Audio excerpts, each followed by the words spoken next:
As we wrap the first season of The Last of Us TV show, millions of people around the world are looking toward longtime video game hobbyists and saying, "You guys were hiding this the whole time?" No, we weren't hiding anything. We've been trying to tell you for decades video games are awesome. Anyways, it seems like show director Craig Mazin and game director Neil Druckmann were finally able to teach the general public something many of us have known for a long time. Yes, video games can be mindless, time-wasting fun, but they can also be emotional, cinematic, poignant works of art. The Last of Us Season 1 ended up becoming the most watched show in HBO Max history. It captivated millions of viewers each week, and it brought many watchers to tears multiple times during its 9-episode journey. Now, the HBO team did incredible work on the show, but let's be honest, this was all thanks to the incredible story that Naughty Dog shared with fans back in 2013. Sure, there were a few things from the game that were cut or changed for TV, but many of the scenes, as well as the core story, were exactly the same. So this is it. The Last of Us is the beginning of a movement where video game fans will finally be able to enjoy quality, direct adaptations of their favorite experiences and celebrate as those stories are praised by a wider audience. Right? Well, no, not exactly. Unfortunately, I believe The Last of Us Season 1 is the exception, not the rule. Now, don't get me wrong. Video games are an incredible and underrated medium for storytelling, but many of them are almost impossible to faithfully adapt to other mediums.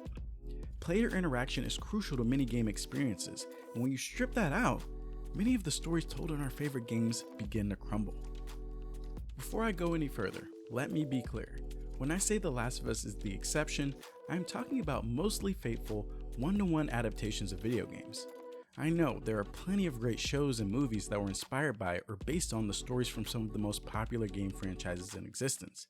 But that's not exactly what I'm talking about in this case, and I'll circle back on that later. Just hold off from going crazy in the comment section until you finish the video. Now, back to The Last of Us and why it was able to be so beautifully and accurately adapted into a critically acclaimed television show. The answer is simple. Like, it's actually stupid how simple it is. The Last of Us is just a good story. I know, you hear that and you're like, what is this guy talking about? He's not saying anything of value. No, seriously, hear me out. The Last of Us video game is regarded as one of the best games of all time because the story is fantastic. The gameplay is fine. In fact, some of the only complaints I've ever heard about The Last of Us is how the shooting isn't great, the movement is stiff, and the character AI is a little annoying. The elements that push the game into the Hall of Fame are the writing, environment and character design, the performance capture, and the voice acting. All things that can be conveniently adapted to the TV screen with a little modification. Sure, there are iconic gameplay moments that enhance the experience.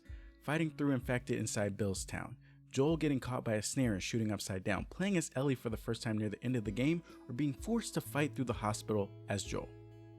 The thing is, many of these moments are fun for the player, but they don't really have a major impact on the core story.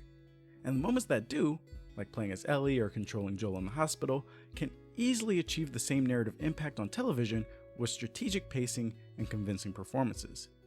So ultimately, The Last of Us ends up being this perfect storm where you can cut out huge chunks of actual gameplay, keep pretty much the exact same structure and pacing, and still be left with almost everything that made the original game iconic. Now, if we shift our attention to some other popular stories and games, things aren't as straightforward. BioShock, for example, is an enthralling thriller that follows Jack, a man exploring a failed utopian undersea society. This is one of the most popular video games of all time we're talking about. Its success kicked off multiple sequels, and people still talk about the original to this day. And also the last one, for some other reasons. But unlike The Last of Us, the reason for BioShock's acclaim doesn't really lie in the writing and acting. You see, BioShock succeeds because it tells a story through player observation and interaction. In fact, your character is entirely silent. Conversations are a one-way channel where you listen to NPCs or audio logs and act on what you've heard. The most iconic aspects of the series, like the Big Daddies and Little Sisters, are something you learn about through exploration and encounters rather than over-explanatory cutscenes. Also, I would be remiss to not mention that BioShock also features one of the best plot twists in gaming. It's a moment that sealed it as one of the greatest games of its generation, and I won't spoil it, but the reason it's so famous is because it would have only worked in a video game. It hinges entirely on the fact that you as a player had the controller in your hands the entire time. Another example is Resident Evil, a franchise whose stories and lore are pretty interesting, but once again, it's not really why the series became popular. Resident Evil is what it is today because of the incredible innovations that were debuted in the most popular games of the franchise. Mechanics like the relentless Mr. X in Resident Evil 2, which created an artificial pressure and fear that compelled the player to keep moving and stay vigilant, knowing that he could be around any corner. Mechanics like the QuickTime events and over-the-shoulder gunplay in Resident Evil 4 that introduced a new way to amp up the intensity and movie-like sensation in third-person action games. Even the more recent Resident Evil 7 eventually released the ability to play it entirely in VR, which is still pretty unheard of for big blockbuster video games. I know some people out there will disagree with me, but Resident Evil didn't sell well because of its plot. While enjoyable, it was never really about the main story. It was never really about the zombies. It was about how the game mechanics helped immerse the player in the situation. It made those narrative beats much more engrossing and memorable because the games were constantly manufacturing these exciting and scary gameplay moments around them. The last game franchise I wanted to touch on is Mass Effect. The series debuted in 2007, and over 15 years later, it still remains one of the most thrilling game stories I've ever had the pleasure of playing through. On the surface, that statement is kinda odd. The story of Mass Effect is one we've seen countless times. It's a sci-fi adventure where a hero travels the galaxy, builds a diverse team, and then that team goes on a mission of no return in which they must stop a seemingly unstoppable evil force from destroying the galaxy we've grown to love. The difference between Mass Effect and all those other similar stories is that over the course of 3 games, Mass Effect gives you the tools to shape your own personal story. You build the ideal team, you develop strong platonic and romantic relationships, and ultimately, your decisions across all 3 games will be responsible for who lives and who dies. Every player's journey is slightly different, and as a result, your specific story feels that much more personal. All of the games I just mentioned have either had many attempts at adaptations, or have upcoming adaptations announced. And while these are some of my favorite games, period, I'm sadly not excited about any of them. The stories in these games just don't work without the player being the singular force that drives everything forward. They are built with intentional gaps in the narrative structure so that the player can project their own real-time thoughts, emotions, and actions into the situation. This is why I don't believe most games can successfully be adapted to TV or film. Unlike The Last of Us, for most games, it's extremely hard to strip out the gameplay elements and retain the impact of the story. It results in a situation where you would need to do significant rewrites or chronological restructuring to fill in the gaps created by the transition of mediums. Heck, even The Last of Us isn't completely immune to this challenge.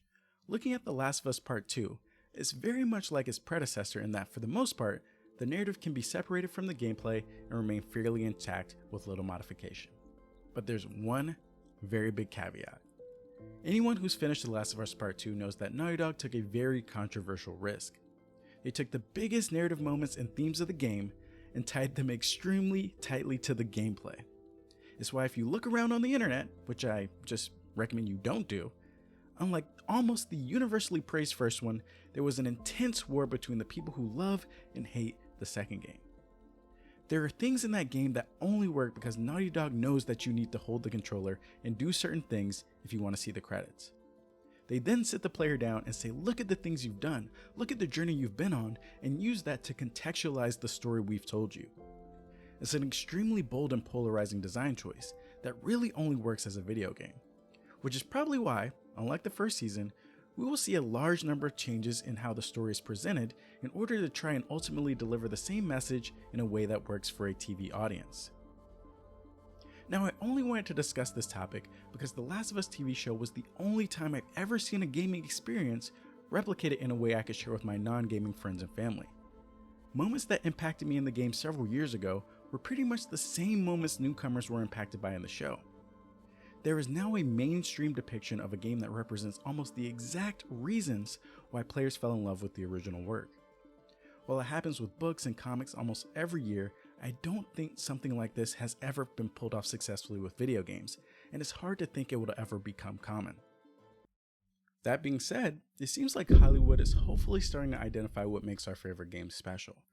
There are tons of great TV and movie adaptations that take the foundations of our favorite games and build new and compelling stories on top of them.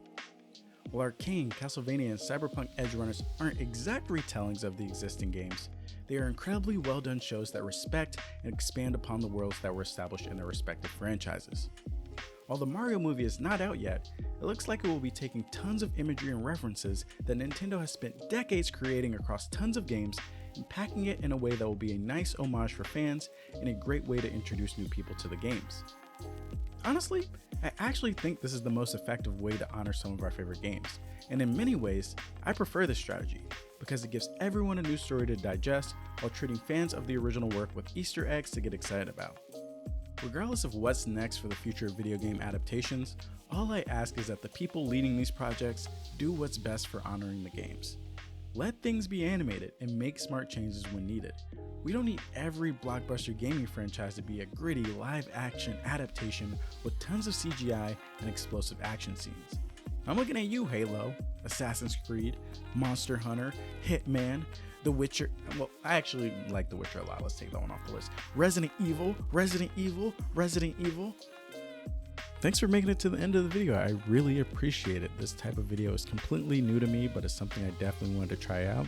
Don't worry, I will still be spotlighting indie games. I will still be doing the list videos, so make sure you subscribe and like for any sort of content that I decide to release. Feel free to give me your constructive feedback in the comments, but if you want to tell me that the Last of Us TV show was not good, I do not want to hear it. That is not the debate I was trying to start in this video. Take it to Twitter, take it to Reddit. Anyway, thank you for watching. See you next time.